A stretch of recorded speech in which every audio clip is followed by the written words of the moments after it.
for us. No matter what it is we're viewing, John, don't bury the lead. What's our top story from the return of WWE Saturday Night's main event? Dom, we don't ever bury the lead. No. We don't bury that lead. And I'll tell you what, the lead is we have a title match for the heavyweight championship. We have Kevin Owens versus Cody Rhodes for the big belt, the WWE championship. And Cody Rhodes knocks off Kevin Owens and retains in the main event here. Dom, what did you think of this main event match? Longest match of the night, but only 12 and a half minutes. So this was, if people were expecting this to be like a pay-per-view, like a premium live event, it is not. Saturday night's main event is what Raw and SmackDown were before Raw and SmackDown existed. It was occasional prime time, 2 hours of television. And, it looked a lot like this. If you got 5 matches, they were going to be in maybe the 8 to 12 minute range as tonight's were. You got action, not a lot of slow playing, but an enjoyable show, I thought, and capped off by Cody Rhodes beating Kevin Owens. Kevin Owens brings a chair into the ring at the end, but misses when he goes to use it. Cody Rhodes hits a Cody cutter, then a crossroads onto the chair as special guest play-by-play announcer Jesse the Body Ventura pointed out. Mm-hmm. And there were 2 ref bumps in this. Long story short, the first referee revives just in time to count the pinfall for Cody Rhodes over Kevin Owens. He retains the belt. No shenanigans after the match. Mm-hmm. Kevin Owens just retreats to the back. Cody Rhodes showing off the belt. Show goes off the air. I wonder if people were expecting a lot of hijinks, a lot of title changes. I don't think we got any title changes at all. Except for the Women's U.S. Championship, which was vacant because this was the first one. There were no new title holders tonight. So this is, I think, an exciting show. I think this was an exciting end to it. What did you think of them finally doing ref bumps in a Cody Rhodes Kevin Owens match? Because it mattered. It mattered, right? Kevin Owens had a pinfall on Cody Rhodes for several seconds, but he had knocked out the ref. Well, when I saw the ref was Lil Nate, you know something's going to happen. Lil Nate, there always seems to be some hooker crook, right, where Lil Nate is involved. He's the guy that's really reliable for that stuff. Charles Robinson. Yeah. So Lil Nate takes the bump. I thought at some point RKO might come out, hit the cutter, or hit the, the cutter. I can call it that. Yeah, hit the cutter on Cody Rhodes, and then if you kind of set up hit the cutter on Kevin Owens, and then Cody would get the win. You could set up Kevin versus Randy Orton, which we never got. They teased it. They had a couple of brawls, but we never got a real full match. And there'd even be a little bit more to it, where you could say Kevin didn't even get a good shot against Cody because he got screwed. Mm-hmm. But no, the way this finish was, it's a resounding loss for Kevin Owens. Yeah, there's no real coming back from that. Another thing I thought might happen was a dusty finish with when the finish hits. Cody uses the chair to finish off Kevin. Mm-hmm. So I thought there was a possibility for a dusty finish, and that they throw the match out, and that could set up like a rematch between Kevin and Cody. But no, I think this is it for them, right? Cody and Kevin. This is the rematch. So they've had they already had one match when they were kind of frenemies. Yeah.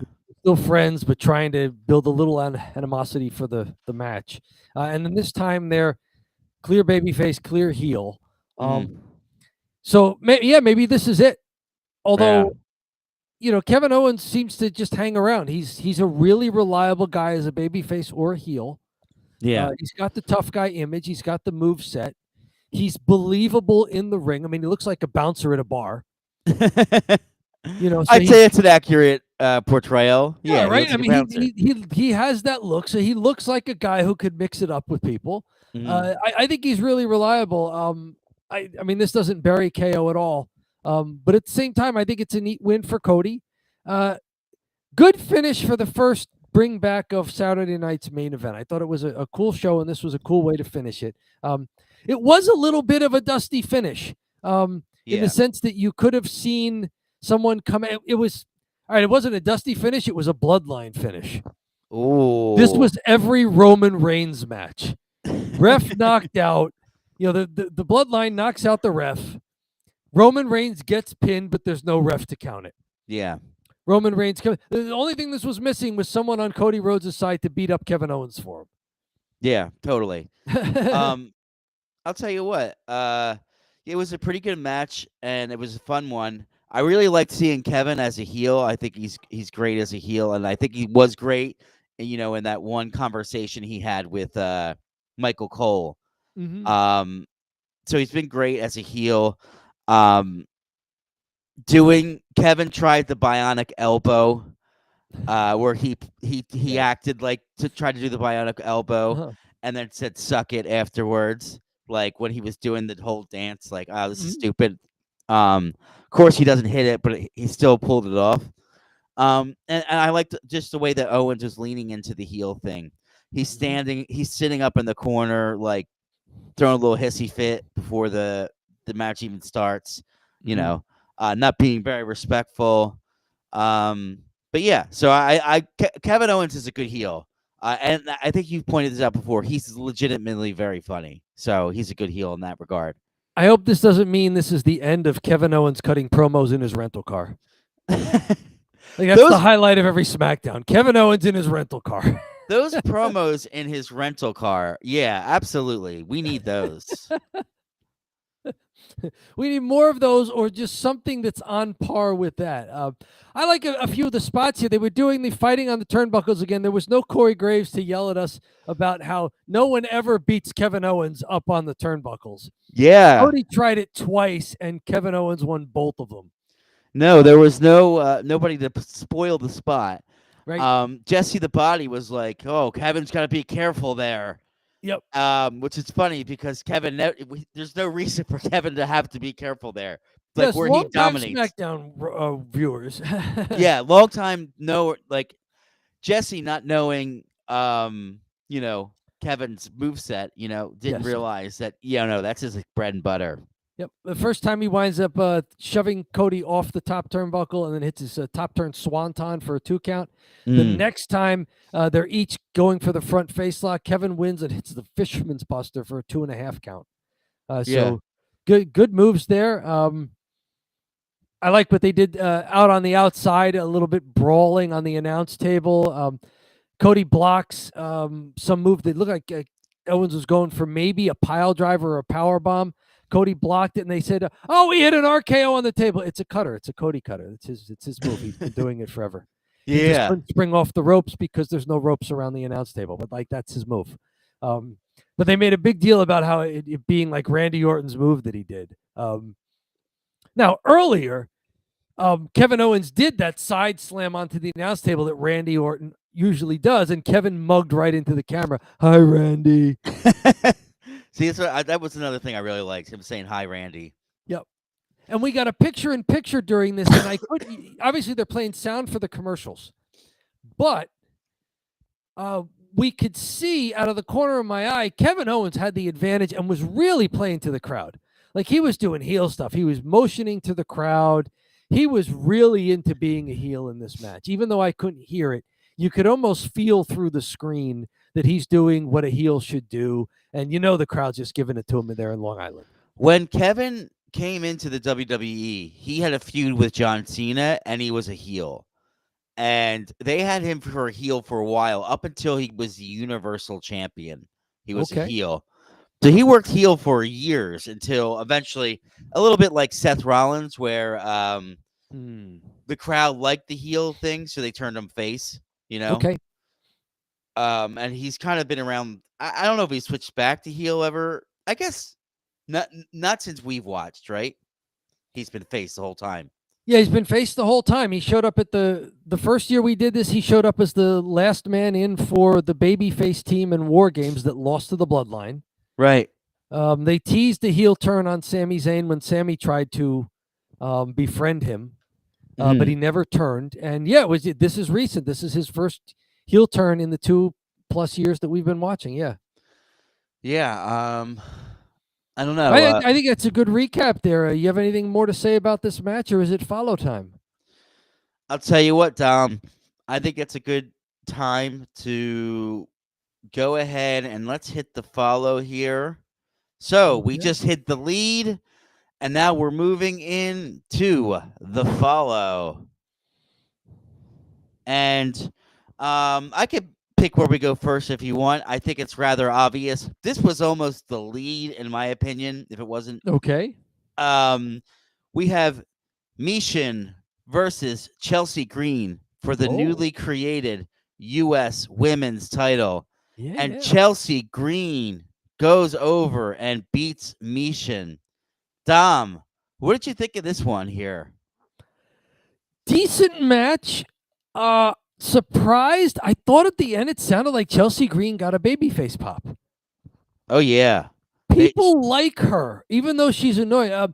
Just looking at this matchup, I figured that Chelsea Green would win just because Chelsea Green being this annoying, entitled, insufferable champion would be great for the belt. Just have her with the belt seems like she would be just over the top even more than she already is.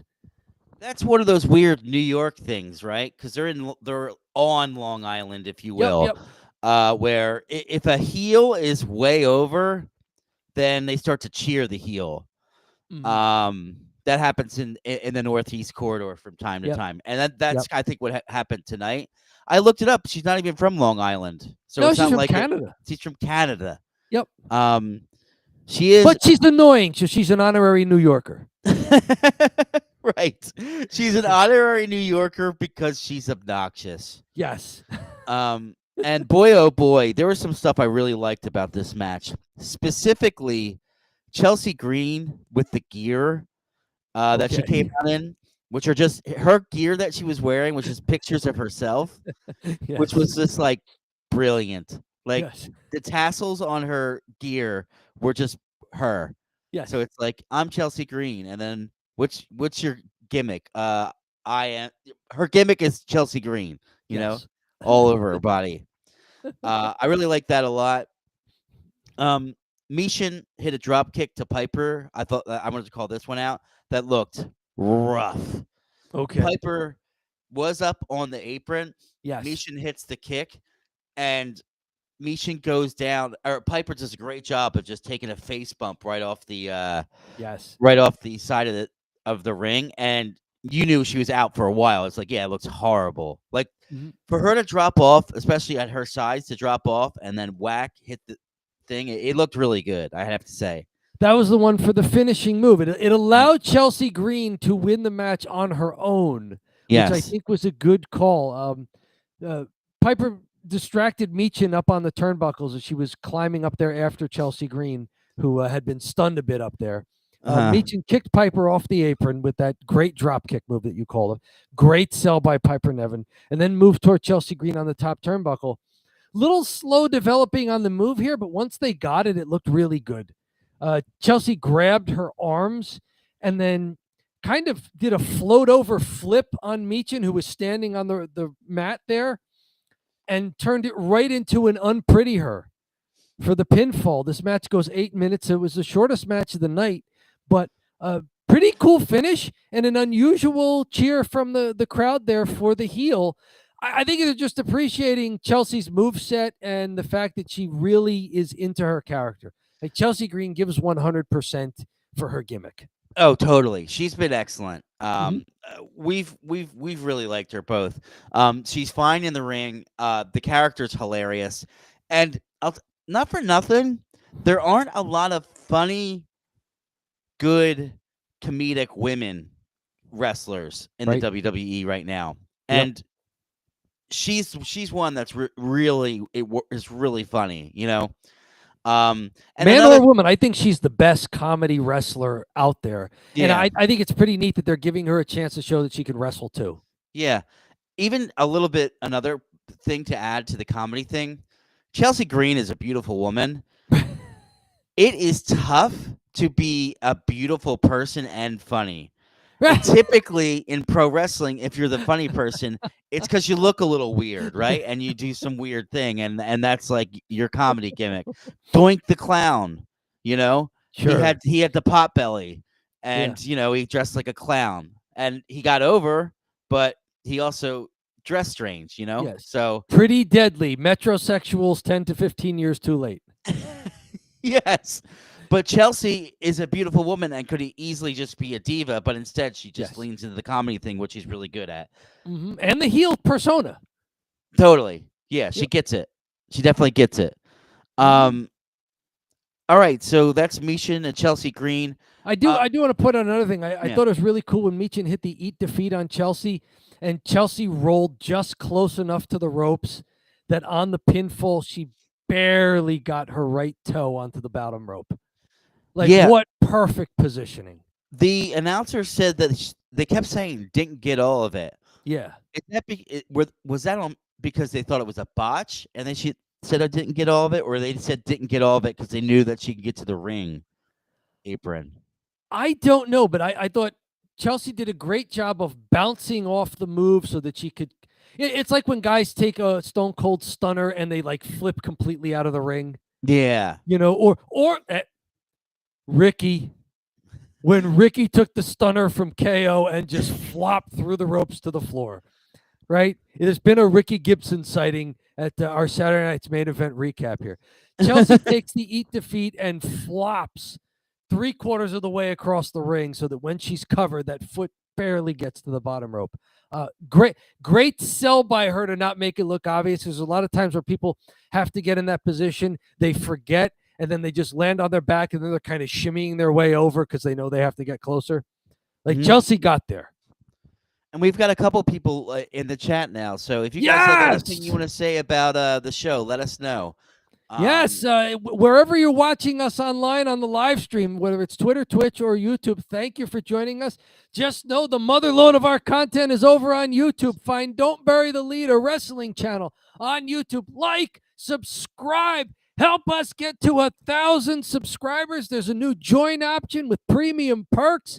Comment on our videos, like our videos, join the conversation. And since you're here in the live stream, tell us what you think of these matches tonight on Saturday night's main event. What do you think of Chelsea Green being the first ever Women's United States champion and how she did it tonight at Saturday night's main event?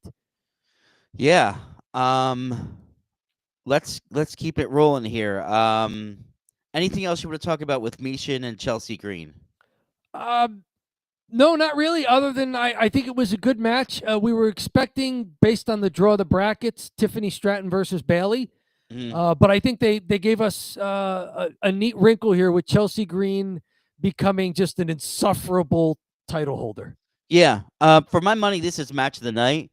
And also, wow, all right. Yeah, and to add to that, Chelsea Green has been really great as a character, and Michin has been so good in the ring.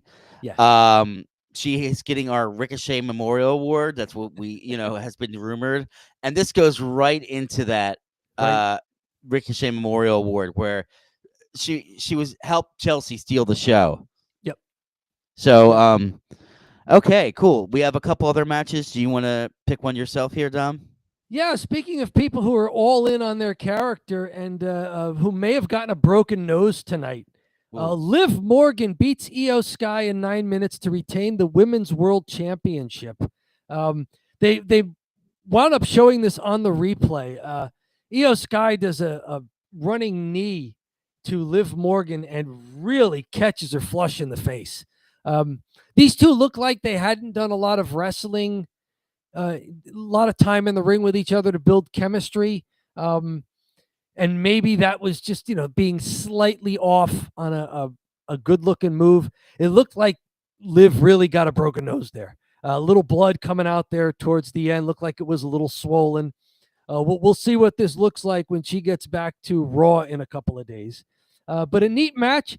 9 minutes. So the women got the shortest matches of the night. But this was pretty good.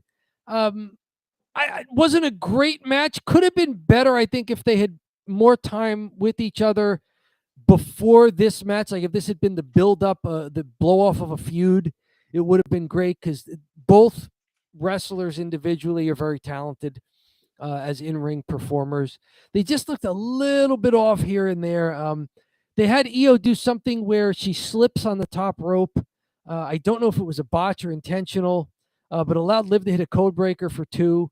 A little later, Io goes for a top turn moonsault. This is the finishing sequence. Liv gets the feet up and then hits Oblivion for the pinfall. And Io looked like she was a little bit unsure of how to take an Oblivion because it's a weird move. It's a weird move coming off the ropes. So I wonder if they were just a little bit off on their timing. Both excellent performers, though. The crowd seemed to enjoy it. Liv Morgan probably got, color the hard way in this one. And a hard-fought victory. Post-match, Rhea Ripley comes out and they have a stare down, which is a little weak because they've been constantly fighting each other for months since Rhea Ripley's been back. And so, like, at the end of Saturday Night's main event, Rhea Ripley walks out and they just look at each other from a foot away. Like that doesn't seem that doesn't seem believable based on what's been happening in their feud so far. Yeah, it's supposed to be John, like what do you blood think of feud. this match, including the little not so shenanigans at the end of it? What say you? Well, I was editing the Logan Paul video. So look out for that on Monday, and I completely missed this one. That's why I stepped away. Oh, no. Great sequence where, John, you've mentioned how the women, perhaps they don't have the edge in strength over the men, but perhaps they have the edge in flexibility and range of motion. Yes. We've seen the 3 amigos before, the 3 suplexes where the guy holds on. Io did that with German suplexes, though, continually rolling through while keeping the waist lock on Liv. Beautiful. Yes. 3 German suplexes, holding the waist lock each time. Looked really good. Got a 2 count out of it. Liv Morgan, I did like that. Whether this was a botch or not, when Io slipped on the top rope, maybe it was an intentional slip or whatever, Liv brought it right into a code breaker. And then when she got the 2 count, she's like slapping herself in the face to wake herself up. You could see, I think that came after the knee to the face that broke her nose. Liv playing into the crazy heel character. I liked it. And there wasn't a lot of outside interference in this one. Raquel Rodriguez was there at ringside. Dominic Mysterio was there too. They walked out with Liv and then walked back up the ramp with her as well. Good match. I hope this is not the end of Io Skye in the top of the title picture. Yes. Especially now that there's going to be a second tier belt on Raw as well. They're in the middle of a tournament to crown a women's intercontinental champion. Oh, really? Yes. So there's going to be a second tier belt for the women on both brands. So I think someone, oh no, we're getting a thumbs down. Uh-oh, it's not the thumb drive yet. Oh, oh no. There's nothing that is a bigger pet peeve of me than in pro wrestling than when there are too many belts. Too many belts. Yeah. I thought the U.S. champion, I was like, okay, yeah, there can definitely be a U.S. champ. And then you have two that, the women's SmackDown. 2 world titles. Yep. Yeah, 2 world titles. And you have the second, secondary belt. Yep. That people can fight over. But if you have intercontinental 4 belts, my God. They must be planning to give the women a little bit more TV time, and I think they probably think they've built up enough stars where they can have a believable feuds over the B-level belt rather than the A-level belt. So Io Skye maybe in the hunt for some of those. She seems over as a babyface, which I think is good. I'm so glad that she's gotten the chance as a singles wrestler and gotten the push and done well with it. I was reading earlier that Bianca Belair was also saying that she and Io have developed a lot of great chemistry together in the ring. And that was really Io's coming out party in Puerto Rico 2 years ago when we talked about what a great match that was and a strange match because the Puerto Rico crowd was cheering for Io and booing Bianca. And it like led to a lot of things like Bianca taking some time off and then eventually taking some time off with her knee injury and coming back fresh. And Yeah. then Io being groomed for a singles push. And I Mhm. think it's great when wrestlers are willing to, do these shoot interviews and talk about the great things that other wrestlers are doing. Because we can see some of that and we can speculate a little bit on it, but it's We've good been every now and then to hear. don't bury the lead. We've been huge Io Skye people because after that Puerto Rico match, you had mentioned before that she was good, and I didn't really see it. But then we saw the Puerto Rico match, and I was like, wow, she's great with Bailey or with Bianca. Yep. And ever since then, her trajectory has been up and up and up. She had the title. She had a good bout tonight, according to you, with Liv. Yeah, pretty good. Yeah, and okay, where do you want to head to next? We've got 2 men's matches left, each featuring one of our favorite people that we don't see enough on SmackDown anymore. One match has Gunter, one match has Sami Zayn. Your call, my friend. I have more to say about the Gunter match. Let's go there. World Heavyweight Championship triple threat. Gunter versus Finn Balor versus Damian Priest. Gunter wins at the 11-minute mark, power bombing Damian Priest onto the ring steps, then getting back into the ring, drop kicking and power bombing Finn Balor for the pinfall. What say you about this one? I don't have a ton of notes about this one because it was a triple threat and it was fast moving, and I just didn't have a lot to write. You take it then if you have a lot to say. Go for it. Yeah, it's not necessarily in-ring stuff as much as extracurriculars outside of the ring. So I love Gunter coming in when he does his entrance because of the way the arena is set up, or I should say, the runway is set up. Instead of it being wide and long and huge, like very wide, it's super tight. So the fans can touch the wrestlers as they go by, and Gunter raises his hands right away, and it's like, "Don't touch me," kind of thing. He doesn't want to slap high five with anybody. Like, I am a heel. I don't care if you like me. Raises his hands, puts his head behind his head like this, and then starts to go through. And one person did put their hand out, and he went like this, and kind of like swatted them off. And it was like, all right, he's kind of getting into it with the fans. Like, yo, don't.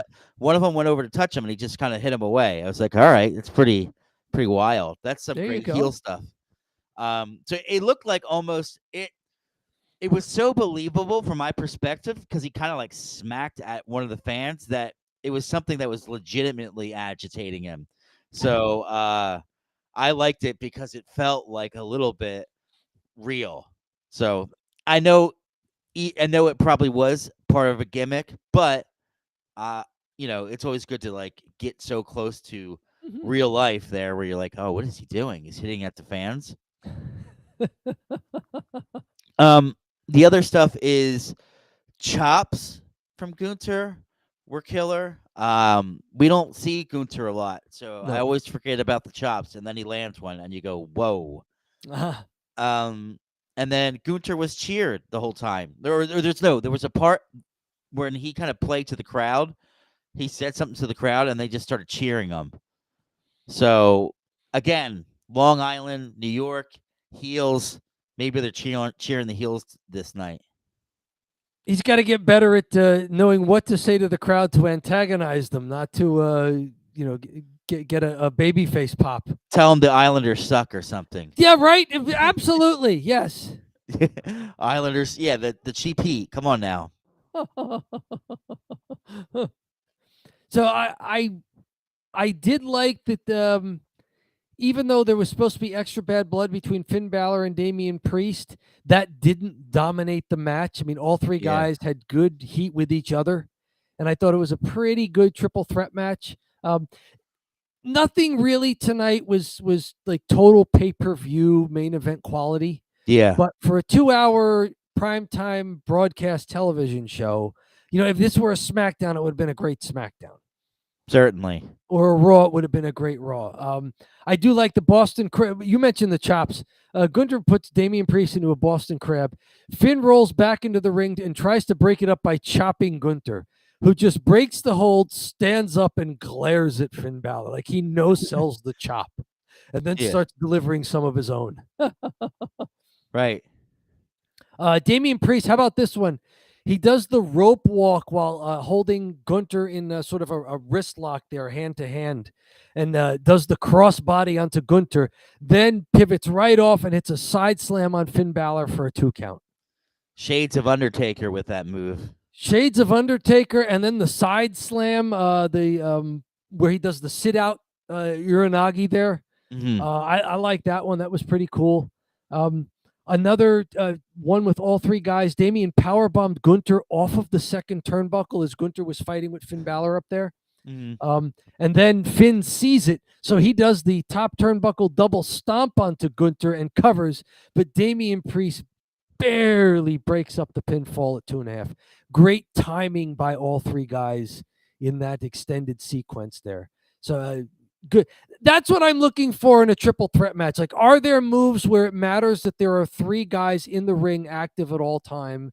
And how is their timing and ring positioning? And are they working together well? Like all 3 parts working in unison. And that was one of them. So I like that. Yeah. I'll tell you what. The just seeing Gunter is always such a pleasure. It is. Anything else you want to talk about with this one? Not really from this match, although I do think that they're setting up more from Damian and Finn Balor with each other, and it's going to not involve a belt, obviously, because Gunter retains here. So more things to look forward to with the crumbling of former Judgment Day and still Judgment Day in Damian Priest and Finn Balor, and Gunter can move on to whatever his next challenge is for the belt. Right. Sami Zayn, Drew McIntyre, are you ready? Yep. A match featuring 2 guys who have each suffered freak gashes to the tops of their heads during matches this year. Oh, yeah, you're right. Ugh. Sami Zayn took that one in Canada when the table broke and in the corner, and part of it smacked him square in the back of the head, right across the top there, almost exactly where Drew McIntyre needed his stitches from. We have edited video clips that you put together on our channel on each of those things. Go search for each of them. But yes. Yeah, the one video is CM Punk with the toolbox, for heaven's sakes, this toolbox. Mm-hmm. He Drew McIntyre eats it from CM Punk and he's busted open. That was the video I edited and put together for a breakdown. But then the other video was all you. That was the Sami Zayn video. From a house show, yes. From a house show when Sami Zayn got hit with part of the table. He tossed, I think it may have been Finn Balor. Yeah. A table was set up in the corner. Finn breaks the table as he goes hurtling into it. But the top part of the table that snapped ricochets off the turnbuckles and off the ropes and smacks Sami Zayn right on top of the head. He wound up bleeding. Sami Zayn apparently either did not know he was bleeding or didn't care, and he's celebrating with the Canadian crowd afterwards. And it's like, dude, go to the back. You need medical attention. So this was the massive head wound Harry memorial match between Sami Zayn and Drew McIntyre. Drew McIntyre wins it in about 10 minutes. He rolls to the floor to avoid a haluva kick. Sami follows him out to the floor. Drew McIntyre immediately into the ring like he had set him up. Sami follows him in. Drew with a quick Claymore, and then the pinfall in just about 10 minutes there. Pretty neat match. What say you about it? We like Sami, and we think that Drew McIntyre is doing some of the best work of his career. What do you have for this match? This one led the show, by the way. First match of the night. Yeah. This was a good one. I liked the crowd chanting Sami Uso. Uso. That's back, and that's such a great chant, man. Mm-hmm. So it's good to see him have some heat.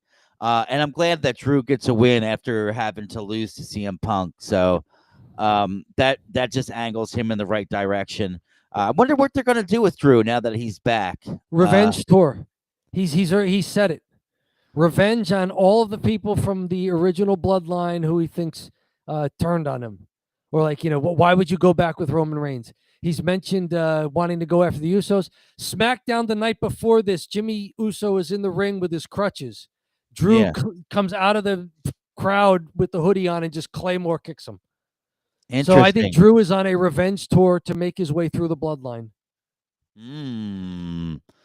What if he goes after Solo? Because they mentioned it even tonight that Solo Sikoa was the one specifically who cost Drew the world title at Clash at the Castle 2022. It was Solo Sikoa's debut. Oh, yeah. So why is he suddenly going after everybody who's also going after Solo Sikoa? I don't know, but if the angle is Drew is making his way on a revenge tour through the bloodline, then yeah, Sami Zayn, Jey Uso, Jimmy Uso. Eventually, maybe he gets his hands on Roman Reigns again. I don't know. But it looks like they have something for Drew to do that does not involve CM Punk. Yeah, interesting. I wonder, what did Bloodline do? How long? It must have been like 2 years ago or something like that. This is all going on. Sami joined the Bloodline in early 2022. We started watching September 30th, 2022, right after Clash at the Castle would have taken place second half of the summer. Okay.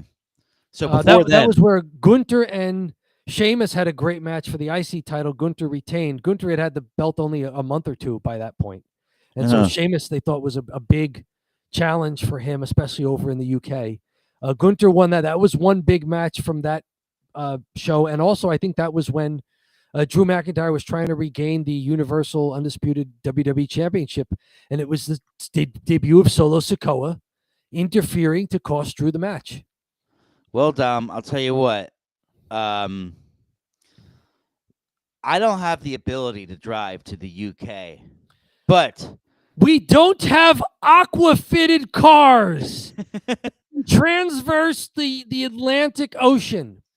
But we can do another kind of drive, can't we? That's right. It's a thumb drive. Oh, it's the thumb drive where you and I are going to use our thumbs here to rate this show.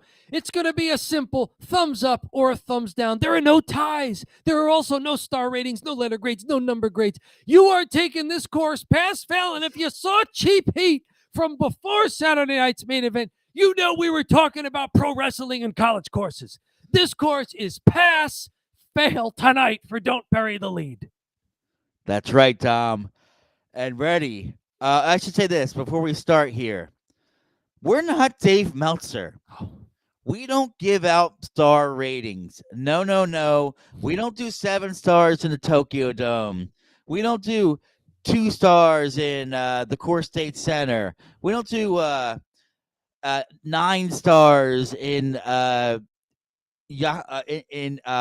Hiroshima, Japan. No. We do thumbs up or a thumbs down, and that's all we do is the thumbs.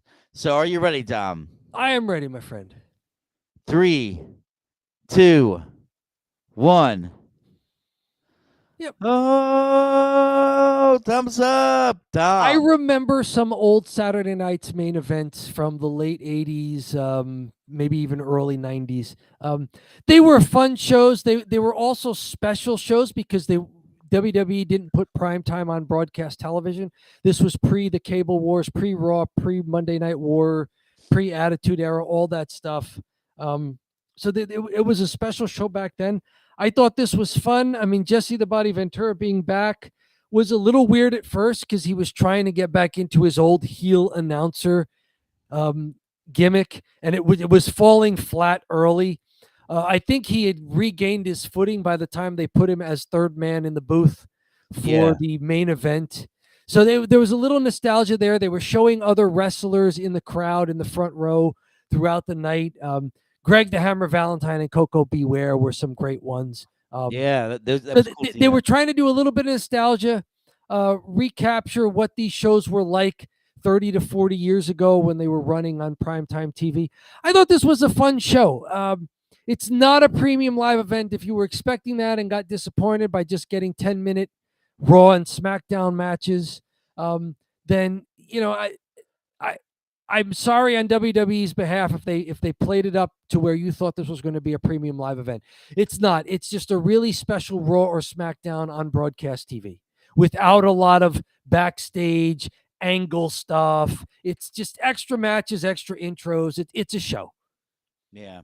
Hey, speaking of shows, which cat is that just walked across your screen? That's Milo saying hello to the crowd here. Milo, how you doing, Milo? There we go. This fantastic timing there by Milo. I love it.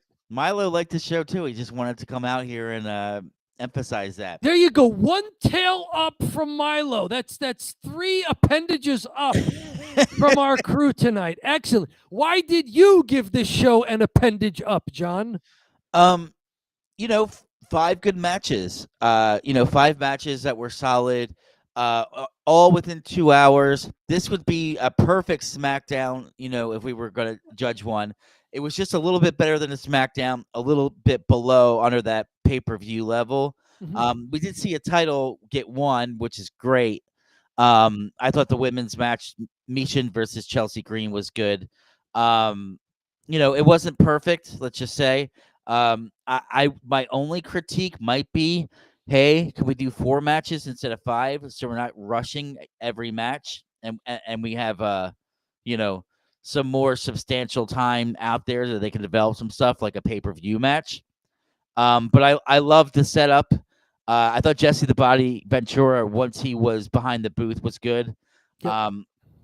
I liked to see the comparison in the styles between Jesse the Body Ventura and Michael Cole, who need to know exactly what each move is and like what it's called and the technical term, where he's like, that's a big slam there. He didn't even try to say what it was. He got him, and that's a big slam. And Jesse's got such great pipes that it was, that was he could pull that off. He's got heel pipes. He's got that kind of baritone growl. Yeah, but He's anyway, got heel pipes. To put a button on this one here, a ribbon on this one here, put a ribbon on this one here. I thought it was a really good Saturday night 2-hour show. I would definitely watch another one again. So thumbs up from me. Yeah, whenever they're going to do this again, this is a